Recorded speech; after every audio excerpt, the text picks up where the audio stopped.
Shalom, all praises to Yahweh, Bashem El Shai, Bashem Al Rakar Kodash, double honors unto the apostles and elders of Great Millstone who rule well, and Shalom to the whole full elect. It's Pi All of the James London camp, and this video is entitled Final Battle Fight. So what I'm going to delve into is Jacob and Esau, alright, and really it's inspired by a request to break down Esau taking hold of the heel. Jacob taking hold of the heel of Esau, alright, and what significance it bears. And basically that one moment there encapsulates or summarizes the whole relationship between Jacob and Esau, which is where we're actually heading to the final stage of that conflict between our forefather. When I say our, I'm talking about I'm talking about so-called Negroes, Hispanics, and Native Americans, and all the dispersed seed of Israel scattered all over the earth, and the father of the Edomites, which are known today as so-called white people. All right, basically that's coming to a head in this day and age with having when you look back in history, there's been a myriad, multiple battles going back and forth, right? But now we're heading into the final battle in this long waged war between Jacob and Esau, all right? So I'm going to start off with this scripture, this Sirach 33, or Ecclesiasticus in the Apocrypha, 33 and 14, and verse 15. So it says, good is set against evil, and life against death. So is the godly against the sinner, and the sinner against the godly. So I'm going to read this again. It says, good is set against evil. So good, the way everything's been created is that you have good set against evil. All right, like you have light and dark, hot and cold, up and down. The same way good is set against evil. All right, they're basically on two opposing sides of the spectrum, because without one you can't have the other. All right, in a sense they complement each other, because you know what good is because you know what evil is, and you know what evil is because you know what good is. All right, so it says good is set against evil, and life against death. All right, so also life. What's life? Life is really in the scriptures. All right, because it tells you in Proverbs 21st chapter and the 16th verse, he that walketh out the way of understanding shall remain in the congregation of the dead. All right, so that's death. To lack understanding, it's death. And what you find is when you actually look into everything that moves away from the understanding of the word, it alludes to death. It brings about disease in the body, all right?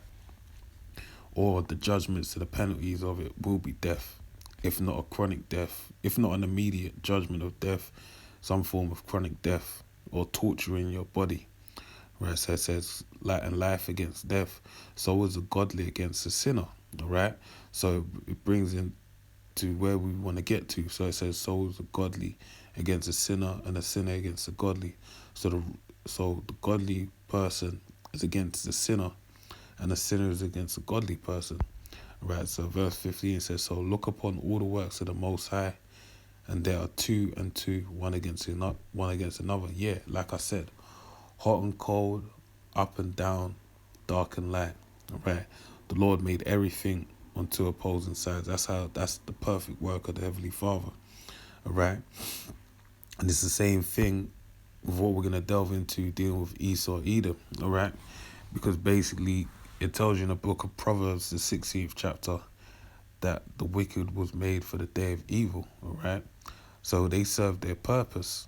Okay, remember it tells you in the book of Ecclesiastes, third chapter and the first verse, that to everything there is a season and a time for everything under the heaven. All right, so there's even though the wicked, some may say, oh, why is there wicked people? Why do people do bad things? Because they have they play a necessary part upon this earth. All right, okay. And ultimately, it's going to come into a head. We're in that time right now because the book of Revelations, the 20th chapter, tells you that Satan shall be loose for a little season, and we're in that little season. So ultimately, we can bring about the judgment of the end, basically, all right? Because it tells you, I'll quickly read this precept before I move on. Actually, these two, so it's Sirach, or Ecclesiasticus 10:4, says the power of the earth is in the hand of the Lord Yahweh, and in due time he will set over it one that is profitable. Because the present rulers over the earth are not profitable to the earth, right? They're just bringing forth all manner of death and cursing. Verse 8 says, because of unrighteous dealings, injuries, and riches got by deceit, the kingdom is translated from one people to another. All right, and Esau, Edom done that by many unrighteous dealings, injuries, and riches that were got by deceit. So he has a judgment coming. All right, so let's get to the core of this story. All right.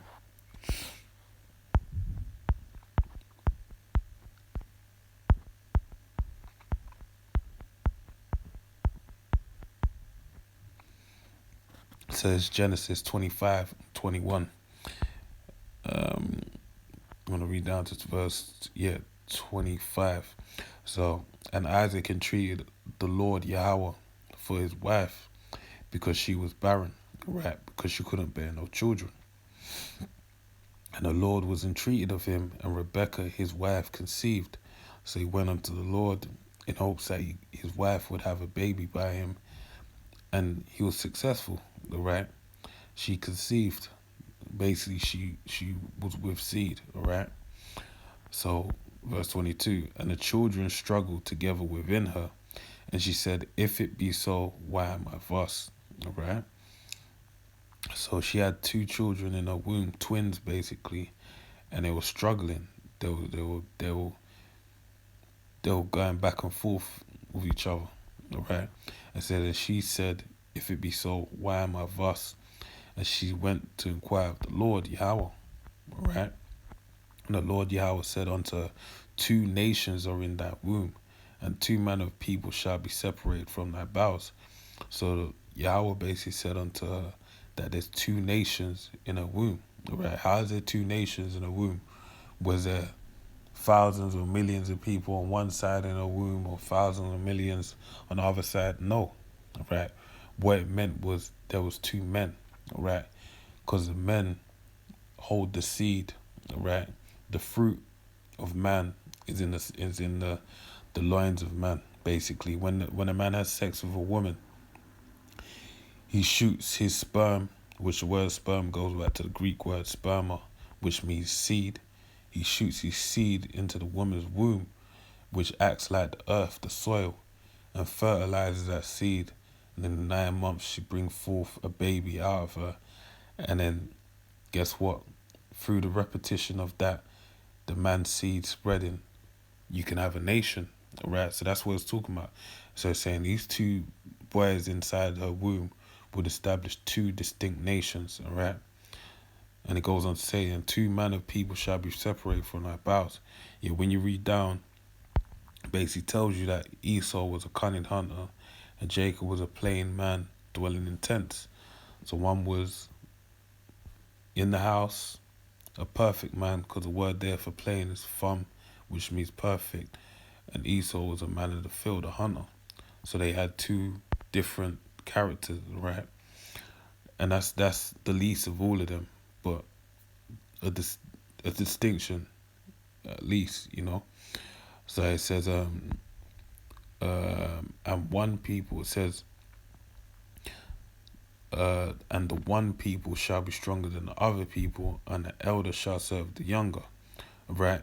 So basically the one people that will be stronger is Jacob, all right? They'll be the stronger, and the elder being Esau was going to serve the younger, right? So it goes on to say, it says, and when her days were to be delivered were fulfilled, behold, there were twins in her womb. And the first came out red all over like a hairy garment, and they called his name Esau, right? So that's how Esau came around. Right, it goes on to tell you that Jacob just came out as well, but there was no distinction as far as him being red, right? Because Esau came out red because I was the first, or, well, yeah, the first leprous person to be born on that side, alright, after the flood of Noah, okay? And basically that's the forefather of the Edomites, right, which you know today as the so-called white people. So it goes on to say, and that's why it says, and they called his name Esau, because the name Esau in the Hebrews is Joshua, which means wasted away is he, right? Why is he called wasted away is he? Because he lacked pigmentation, which was wasted away, all right, which gave him the distinct color of red. So now, need to go to this point.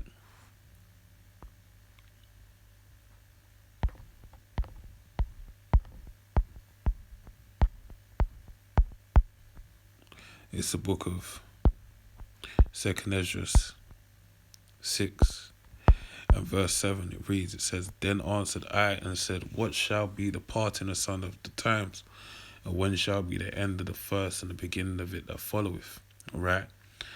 Because Ezra was inquiring of the angel as to when the end will come, so that the rulership of the kingdom of Israel will come into play. So it goes on to say, and he said unto me, From Abraham unto Isaac, when Jacob and Esau were born of him, Jacob's hand held first the heel of Esau. So now it's given, it's the angel's highlighting that this happened. And he's going to break it down as to why it happened. So he said, For Esau is the end of the world, and Jacob is the beginning of it that followeth. So the reason why this took place was a sign to show that Esau bearing rule, right, would end with Jacob coming into power. Jacob being a successor to his power, or the successor, to his power, right? And when you go into the blessings of Genesis, the 27th chapter, it basically tells you that we would have the fatness of the earth, right? But Esau would have it for a period. But what you have to understand is that no time has it happened in this way, right? Like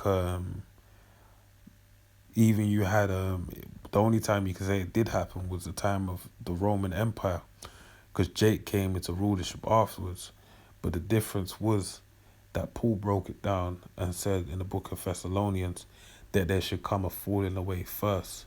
So basically we had to fall away from what? The understanding that we were the Israelites, okay?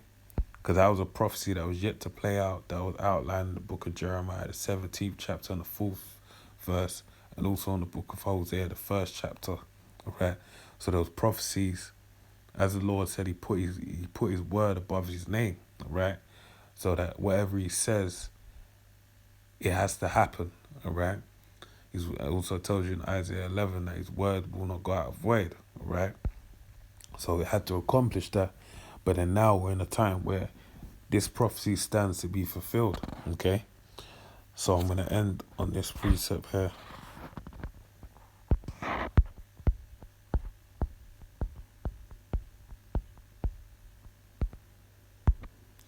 This is the book of Ezekiel 25 and 12. It says, Thus saith the Lord power, because that Edom have dealt against the house of Judah by taking vengeance, and have greatly offended and revenged himself upon them. Therefore thus saith the Lord Yahweh, I will also stretch out my hand upon Edom. Right, I'm going to read it and break it down as I go. So this is Ezekiel 25 and 12. It says, Thus saith the Lord power, Yahweh, because that Edom, right, today, so-called white man, starting with the Rothschild, Rockefellers, the banking families, right, have dealt against the house of Judah by taking vengeance, and greatly offended and revenged himself upon them. Yeah, in line with what it was said in the prophecies of Genesis the 27th chapter, right, about Esau getting their power. Um, it says, and this also happened throughout the course of history in the book of in the time of Babylon, when we're taken into captivity, they were there as well. It tells you in the book of Obadiah, also in this book of Ezekiel as well, and in the book of Psalms as well.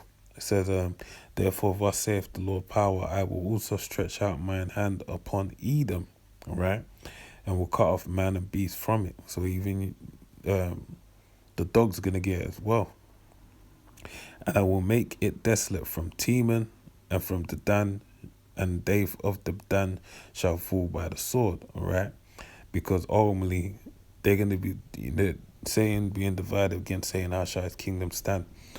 The loss is gonna come, mind you, by the same sign of feet, all right, by the Russian Empire basically, or the Russians, Gog and Magog, basically taking out America by way of ICBMs. But also in the midst of that, you're gonna have Yahweh Shai come and basically get busy, all right? And that's how they're gonna fall by the sword. Verse 14, and I will lay my vengeance upon Edom by the hand of my people Israel. So you're gonna have you're gonna have the nation of Israel get busy as well. That's why it tells you, hey, Jeremiah 51:20, thou my battle axe and weapons of war. All right, with thee shall I break into the nations. Talking about Israel. And that's why the Lord said in Jeremiah 16:16 that I will send for many fishers, as the Lord told Peter, Andrew, James, and John, leave off from your nets and follow me. I shall make you fishers of men. All right. So the Lord said, Jeremiah says, I'll send for many fishers, and they shall fish them. Then I shall send for many hunters, and they shall hunt them from the holes of the mountains, something to that extent, which even shows you in the book of Amos.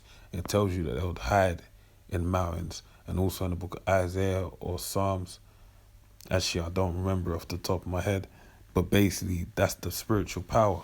All right, when the enemy cometh in as a flood, then shall raise up a standard against him. All right, so basically the Lord's gonna utilize Edom. That's Satan, man. It's lucky. The Lord's gonna utilize the nation of Israel to do his bidding, to bring judgment upon the earth. All right, so it says, and they shall do in Edom according to my anger and according to my fury. So the Most High is gonna put his spirit upon the elect of the nation of Israel, which we hope to be, right, to put the judgment upon Edom, and they shall know my vengeance, saith the Lord Yahweh, all right, because it tells you in the book of Daniel, the 7th chapter, the saints shall take the kingdom and possess it forever and ever and ever, all right, ever and forever.